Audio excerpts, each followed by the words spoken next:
Hey, it's Tony Brueski, and this is our week in review over the weekend, taking a look back at some of the most compelling conversations and stories that we've covered for you of the last week. Brand new episodes back Monday morning, bright and early, 5 a.m.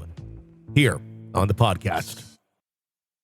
This is an examination of the hidden human condition. This is the Hidden Killers Podcast with Tony Brueski. Joining us right now, Hidden Killers contributor, retired FBI special agent, and chief of the Counterintelligence Behavioral Analysis Program, Robin Dreeke, is with us. We're talking about the Lori Vallow Daybell sentencing.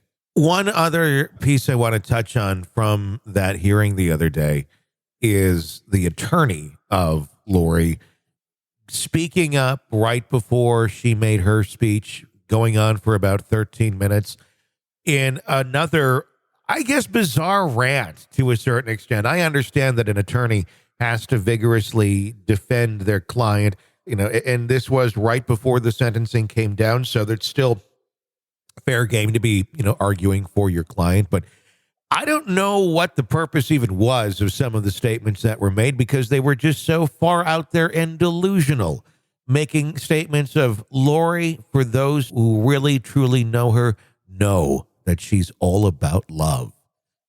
She's smart, she's witty, she's insightful, and she's very different between who she plays on TV and who she really is.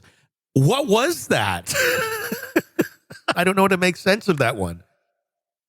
It's interesting, isn't it? Yeah. What he was doing was giving context.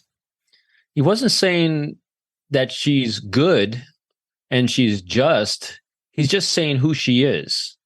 And he was given a context of who she is from her perspective.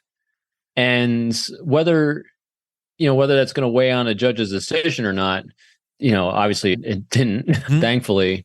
But what else are you going to do? I mean, he was accurate. I mean, if you think about it, he was very accurate in the things he was saying from Lori's point of view. And I think that's all he really did. He gave an accurate assessment in an articulate way of what Lori thinks of herself. Now, what good that does and why he did it, who knows? Yeah, I mean, he had his own reasons, but that's exactly what he did. He gave context of what she sees of herself. When you look at it that way, I completely agree that it does seem to be what Lori thinks of herself.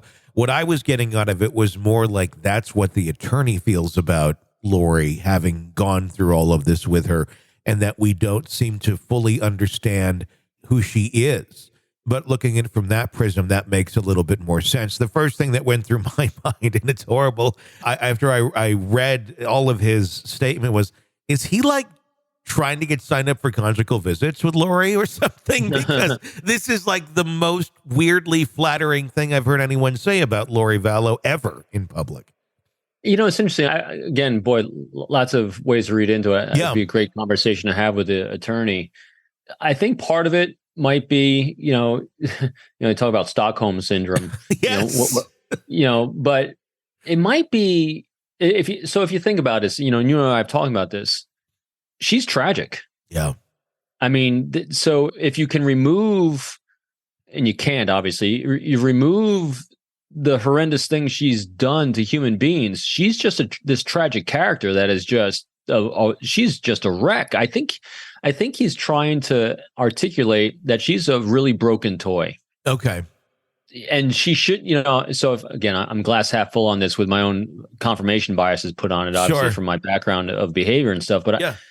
If I'm thinking in terms of, hey, she should be put away for life. She did commit these crimes, but there's a very broken individual beneath everything that sees the world through this context.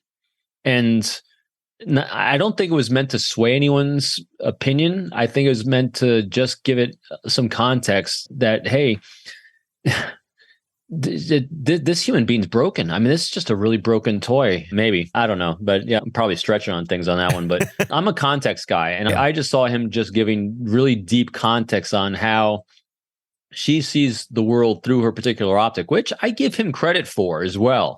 He's able to do that, which most of us have not done. No, and it's his job to do that. I mean, it's his job to know his client so well that he can defend that client from that client's point of view, as well as combining that point of view and context to, the facts of the case of what she actually did. So I can't imagine the challenging balance. I can't imagine the challenge it was to try to defend her. This is an examination of the hidden human condition. This is the Hidden Killers Podcast. The Hidden Killers Podcast. With Tony Brueski.